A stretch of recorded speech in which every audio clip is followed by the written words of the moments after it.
साथियों नमस्कार, स्वागत है आप सभी का। आज हम इंटीग्रल कैलकुलस के एक इम्पोर्टेंट टॉपिक बीटा फंक्शन की परिभाषा और उसके कुछ गुणधर्म के बारे में बात करेंगे। आइए देखते हैं सबसे पहले बीटा फंक्शन की परिभाषा। हमने लास्ट लेक्चर में गामा फंक्शन की परिभाषा पढ़ी थी। आज हम बीटा फंक्शन की परिभाषा देखते हैं।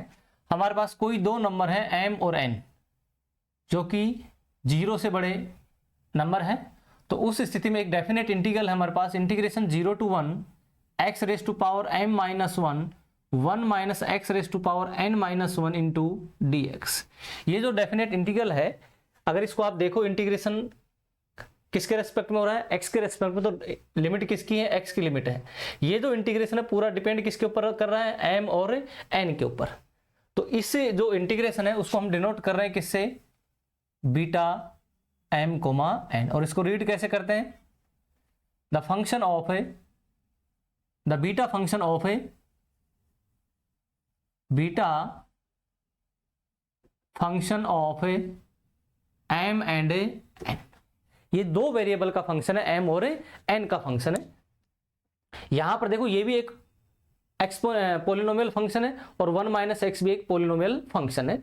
यानी कि जो बीटा फंक्शन है वो दो वेरिएबल के ऊपर डिपेंड कर रहा है, एक m के ऊपर और एक n के ऊपर। उसका नोटेशन क्या है, beta m comma n। Read कैसे करते हैं, the beta function of m and n। ठीक है, इसका दूसरा नाम भी है हमारे पास। ये फंक्शन जो था सबसे पहले इसको इंट्रोड्यूस किया था ऑयलर ने, तो उसकी वजह से इसको यूलर या Euler's integral of a first kind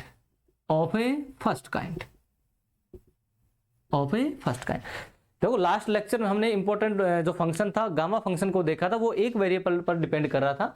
यहाँ बीटा जो फंक्शन है वो दो वेरिएबल पर डिपेंड कर रहा है, m और n के ऊपर। ये जो दोनों फंक्शन है, बीटा और गामा फंक्शन है, ये एक इंपॉर्टेंट रिजल्ट्स के रूप में हमारे काम आते हैं। कॉम्प्लिकेटेड जो इंटीग्रल्स होते हैं उनको सोल्व करने में हम इनकी हेल्प लेते हैं। अब हम इस बीटा फंक्शन की कुछ प्रॉपर्टीज हैं उनके बारे में बात करते हैं। Properties of A beta function, properties of A beta function यानी कि बीटा फलन के गुणधर्म, बीटा फलन के गुणधर्म। पहली जो प्रॉपर्टी हमारे पास है, beta m comma n is equal to beta n comma m।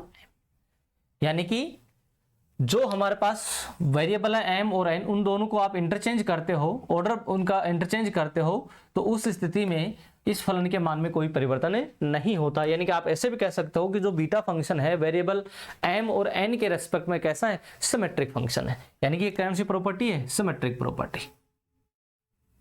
Symmetric property. ठीक है, सेकेंड प्रॉपर्टी हमारे पास है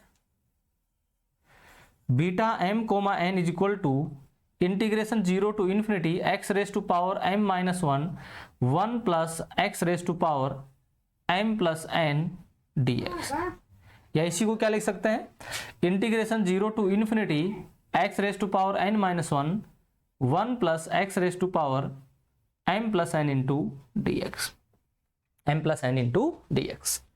और थर्ड प्रॉपर्टी हमारे पास है इसकी, beta m comma n is equal to twice of integration 0 to pi by 2 sine 2m minus 1 theta cos 2n minus 1 theta d theta. या इसको ऐसे भी लिख सकता हूं मैं, twice of integration 0 to pi by 2 sine theta whole power कितना है भाई, 2m minus 1 cos theta whole power कितना है, 2n minus 1 into d theta. ये बीटा फंक्शन की तीन इंपॉर्टेंट प्रॉपर्टीज हैं। जो पहली प्रॉपर्टी हमारे पास क्या है, सिमेट्रिक प्रॉपर्टी है, यानी वेरिएबल m और n को इंटरचेंज करने पर बीटा फंक्शन की वैल्यू में कोई परिवर्तन नहीं होता। और दूसरे हमारे पास क्या है, जो बीटा फंक्शन हमारे पास 0 से 1 की जो लिमिट थी उसको हमने इंटरचेंज किया किसमें, 0 से इनफिनिटी, यानी कि इनफाइनाइट लिमिट्स के ऊपर उसको लेकर के गए। यानी कि यहाँ कुछ सब्स्टिट्यूशन समय करने पड़ेंगे। ये तीनों प्रॉपर्टीज को हम बारी बारी से क्या करते हैं, प्रूफ करते हैं। सबसे पहले प्रॉपर्टी हमारे पास क्या है, सिमेट्रिक प्रॉपर्टी। प्रूफ करते हैं तीनों प्रॉपर्टीज को। तो प्रूफ करने के लिए हमें किसकी जरूरत पड़ेगी, बीटा फंक्शन की डेफिनेशन। बीटा फलन की परिभाषा से, by definition of beta function. तो बीटा एम को मान किसके बराबर है भाई, beta M N integration 0 to 1 x raise to power m-1 और 1 minus x raise to power n-1 into dx, n-1 into dx। ठीक है, इन तीनों प्रॉपर्टीज को हम प्रूफ कर रहे हैं। तो अगर आप देखो इसमें देखो तो ये क्या कह रहा है कि जो जिस वेरिएबल की पावर m थी, अब उस वेरिएबल की पावर क्या करनी है हमें, n, यानी कि जहां x की पावर m है यहां तो क्या आना चाहिए n, यानी कि n तब आएगा जब 1 माइनस एक्स, यहां पर क्या आना चाहिए, उल्टा होना चाहिए। तो मैंने इसको पुट कर दिया, पुट है, पहला प्रूफ कर रहा हूं मैं, माना 1 minus x is equal to T, 1 minus x is equal to T. तो यहां से क्या हो जाएगा हमारे पास, minus d x is equal to d T, minus d x is equal to d T. ठीक है, जब आप कोई प्रतिस्थापन करते हो तो उस स्थिति में लिमिट भी चेंज हो जाती है इसकी। तो सीमाएं क्या होंगी भाई, जब x बराबर 0 तब t की वैल्यू तो कितनी आ रही है 1, और जब x बराबर 1 यहां पुट कर रहे हैं इसमें, तब t की वैल्यू क्या हो जाएगी 0। ये इक्वेशन नंबर हमारे पास 2 है और इक्वेशन नंबर 3 है। हम पहली प्रॉपर्टी को प्रूफ कर रहे हैं। ठीक है, तो इक्वेशन 2 और 3 की वैल्यू मैंने कहां पुट कर दी, इक्वेशन नंबर 1 में। समीकरण 2 तथा 3 का मान 1 में रखने पर देखिए हमारे पास क्या मिलेगा, बीटा एम एन क्या बन जाएगा, बीटा एम को माइन इज इक्वल टू 0 टू, देखिए लिमिट क्या आएंगे हमारे पास, लिमिट क्या होगी 1 to 0, 1 to 0। ठीक है, x की जगह मैंने क्या पुट किया, x की वैल्यू निकालोगे तो क्या आएगा 1 माइनस टी, तो 1 minus T whole raise to power n-1 m-1 into 1 minus x, 1 minus x क्या पुट किया t raise to power n-1 into dx, dx की जगह क्या आ जाएगा हमारे पास minus of a dt, minus of dt। और डेफिनेट इंटीग्रल की प्रॉपर्टी से लिमिट का ऑर्डर बदलने पर चिन्ह क्या हो जाता, बदल जाता, तो माइनस माइनस क्या हो जाएगा प्लस। तो इसको क्या लिखा मैंने, बीटा एम को माइन is equal to integration 0 to 1 t raise to power n-1 into 1 minus t raise to power m-1 into d t, m-1 into d T. ठीक है, तो हमारे पास ये क्या आ गया, डेफिनेट इंटीग्रल से इसको क्या लिख सकते हैं हम, बीटा एम एन बराबर, यानी कि ये जो आपके पास जो इंटीग्रेशन कर रहे हो वेरिएबल एक्स का कर रहे हो और टी का कर रहे हो, अगर वेरिएबल को चेंज कर देते हो तो लिमिट के मान समाकलन के मान में कोई परिवर्तन नहीं होता, n-1 into 1 minus x raise to power m-1 into d t. अब जो बीटा फंक्शन की डेफिनेशन है उसको देखिए, यहां पर x की पावर में जो भी है वो पहले लिखा गया है वेरिएबल, 1 माइनस एक्स की पावर में वेरिएबल कौन है n, तो n लिखा गया है। तो यहाँ पर कौन है भाई, पहले n है फिर बाद में कौन है m, तो इसको क्या लिखा, बीटा m को माइन किसके बराबर आ गया, बीटा n m। और यही बात आपको क्या करनी थी, प्रूफ करनी थी। यानी सिंपल सी बात है कि भाई जो आपका बीटा फंक्शन है वो सिमेट्रिक फंक्शन होता है वेरिएबल m और n के रेस्पेक्ट में, यानी कि m और n को आपस में इंटरचेंज कर दो तो उस बीटा फंक्शन की वैल्यू में कोई परिवर्तन नहीं होता। ये हमने पहली प्रॉपर्टी देखी। दूसरी प्रॉपर्टी हमारे पास क्या कह रही है कि जो लिमिट आपकी 0 से 1 है, बीटा फंक्शन की जो लिमिट क्या है 0 से 1 है, उस लिमिट को हमें कन्वर्ट करना है किसमें, 0 से इन्फिनिटी के रूप में। किसमें कन्वर्ट करना है, 0 से इन्फिनिटी के रूप में। तो इस बात को प्रूफ करते हैं।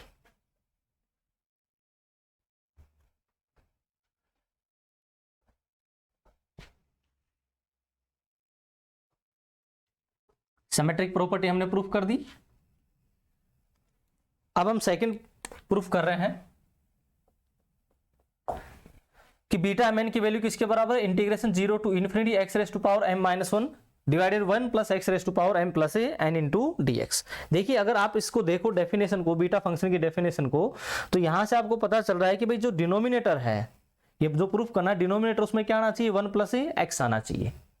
क्या आना चाहिए, 1 प्लस एक्स, यानी कि इस एक्स को रिप्लेस करना पड़ेगा कुछ इस तरीके से कि डिनोमिनेटर में क्या आ जाए, 1 प्लस एक्स आ जाए और लिमिट क्या हो जाए 0 से इन्फिनिटी। यानी कि हम सब्स्टिट्यूट कुछ इस तरीके से करते हैं कि डिनोमिनेटर में क्या है 1 प्लस एक्स आए। तो मैंने क्या किया, माना x is equal to 1/1 plus t, 1/1 + ये पुट कर दिया। यानी कि अगर यहां से मैं इस t की वैल्यू निकालना चाहूं तो 1 + t किसके बराबर है 1/x, यानी कि t किसके बराबर है 1/x - 1, 1/x - 1। ठीक है, ये जो हमारे पास बीटा फलन की परिभाषा लिखी हुई है ये हमें प्रूफ करके दिखाना है। तो यहां से साफ साफ हमें संकेत मिल रहा है कि 1 यानी बीटा फलन में की जो डेफिनेशन उसमें क्या बनना चाहिए 1/1 + x जैसा बनना चाहिए। तो हमने इसी के अकॉर्डिंग क्या कर दिया सब्स्टिट्यूशन कर दिया, या फिर लिमिट को ध्यान रखते हुए हम सब्स्टिट्यूट कर सकते हैं कि x की वैल्यू जब 0 और 1 है तो x की वैल्यू जब 0 है तो उस सब्स्टिट्यूशन करने पर जो वेरिएबल उसकी वैल्यू भी क्या आनी चाहिए 0। तो अगर यहां पर आप देखो x की वैल्यू आपने 0 रखी तो t की वैल्यू भी क्या आ रही है 0 ही आ रही है। ठीक है, x की वैल्यू जब 0 रखी तो t की वैल्यू क्या आ रही है इनफाइनाइट आ रही है, यहां से इनफाइनाइट आ रहा है। और जब x की वैल्यू कितनी पुट करें 1 पुट करें तो 1 - 1 क्या हो रहा है 0। कहने का मतलब क्या है इस प्रूफ को ध्यान में रखते हुए हमने ये सब्स्टिट्यूट कर दिया है। और सीमाएं भी बदलेंगे भाई इसकी, जब x = 0 तब t = क्या हो जाएगा भाई इन्फिनिटी, और जब x = 1 तब t = क्या आएगा भाई जब t = कितना आएगा 0।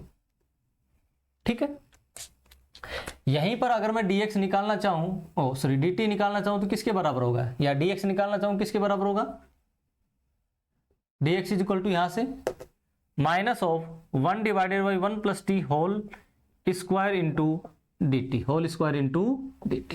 ये इक्वेशन नंबर 3। इक्वेशन 2 और 3 की वैल्यू कहां पुट कर दी हमने इक्वेशन नंबर 1 में। समीकरण 2 तथा 3 का मान 1 में रखने पर तो हमारे पास क्या आएगा भाई LHS तो बीटा mn है इज इंटीग्रेशन का साइन हो गया, लिमिट 0 to ∞ किस में चेंज होगी 0 to ∞ जो 0 to 1 जो लिमिट थी वो किस में होगी ∞ to 0। ठीक है, x कितना रखा हमने 1/1 + t होल पावर कितनी हो गई भाई m-1 इंटू 1 - x की वैल्यू कितनी है 1/1 + t और होल पावर कितनी है n-1 इंटू dx की वैल्यू कितनी है हमारे पास -1/1 + t whole square into dt। ठीक है, तो बीटा mn कितना आ गया हमारे पास डेफिनेट इंटीग्रल की डेफिनेशन से या प्रॉपर्टी से लिमिट का ऑर्डर बदलने पर समाकलन का चिन्ह क्या हो जाता है बदल जाता है। तो इसको क्या लिखा है इंटीग्रेशन 0 to ∞ माइनस माइनस क्या हो जाएगा प्लस 1/1 + t की होल पावर m-1 इंटू इसका लघुत्तम लेंगे तो 1 + t -1/1 + t whole power n-1 into 1 + t whole square into dt। 1 से 1 क्या हो जाएगा कैंसिल। ठीक है, तो बीटा mn = इंटीग्रेशन 0 to ∞, यहां से क्या बचेगा भाई t⁻n - 1 डिवाइडेड बाई 1 + t। तो बेस जब इक्वल होता है तो पावर्स क्या हो जाती है ऐड हो जाती है 1 + t की पावर m-1 यहां से n-1 और यहां से 2 इंटू dt। ठीक है, तो बीटा mn की वैल्यू कितनी आ गई हमारे पास beta mn = integration 0 to ∞ t⁻n-1 divided by 1 + t whole raise to power देखो -2 + 2 क्या हो जाएगा cancel m+n into dt m+n into dt।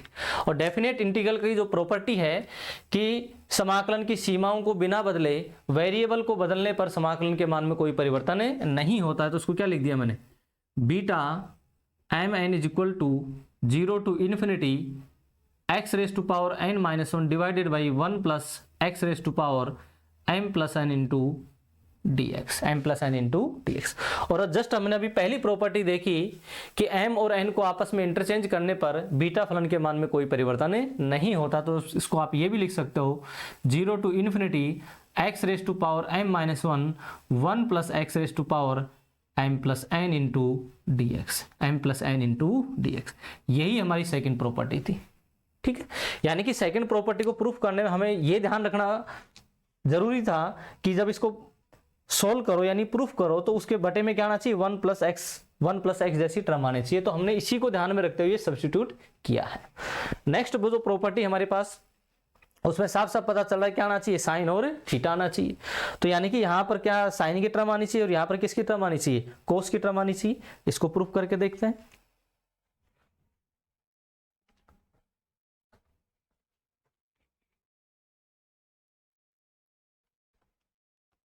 Property number 3,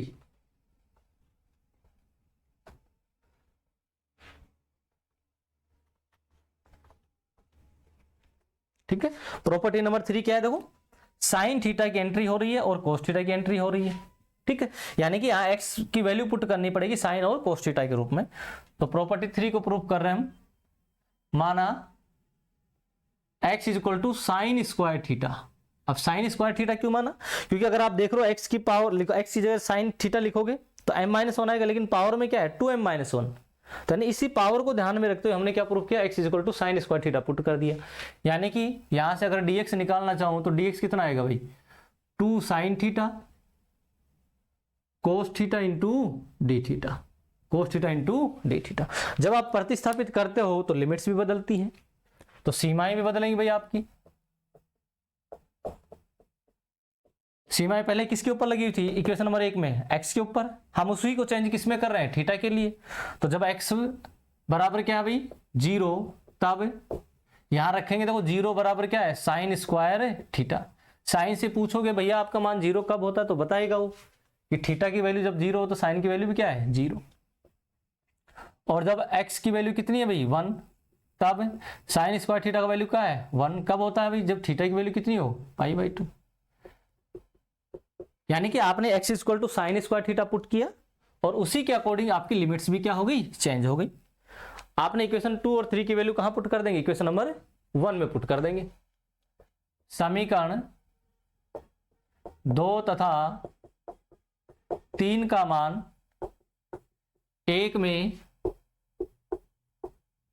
रखने